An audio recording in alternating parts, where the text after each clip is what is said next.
हरे कृष्णा. शुभ सकाळ सर्वांना. सकाळची 10 वाजेची आली मी आज मळ्यामध्ये. तर म्हटलं आज थोडंसंच काम होतं.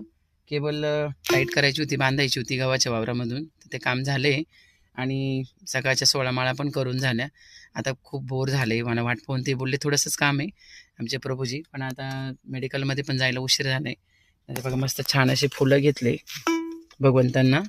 आणि बाकीचं बघा किती छान असं निसर्ग आहे मळ्यामध्ये. आता काही टाईमपास करत नाही. मी आता राधानाथ स्वामीजींचं तुषार्थ पाथिक बुक आणलेलं आहे. चष्मा पण आणलेला आहे. आता त्यांना म्हणा जवळ तुम्ही काम करायचं तोपर्यंत करा, मी आपलं करते वाचन. कारण फालतू वेळ घालून मी आता माझा टाईमपास नाही करू शकत. एकदा भागवतम पण वाचायचं राहिले आज. तर चला आता थोडंसं आपण झाडाखाली बसू कुठेतरी आणि वाचूया. आणि थोडीशी मातांना पण घ्यायचे बघा. खूप 2-3 तास झालेली बघा. छान असे गुलाबाचे फुलं आहे, चाफा आलेला आहे मळ्यामध्ये, सगळे फुलं आहे.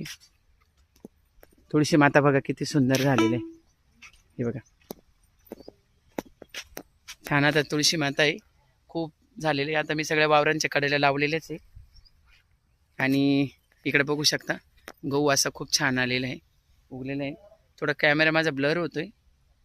गहू पण खूप दाट आलेला आहे. यावर्षी शेती आम्हीच करतोय घरी, त्याच्यामुळे काम पण करावं लागतं, मेडिकल पण बघावं लागतं. रोज सकाळी दुकानाच्या जायच्या आधी, डॉक्टर यायच्या आधी मळ्यात येतो. आणि आता मी वाचते छान असं पुस्तक कुठेतरी झाडाखाली बसून. चला, हरे कृष्ण.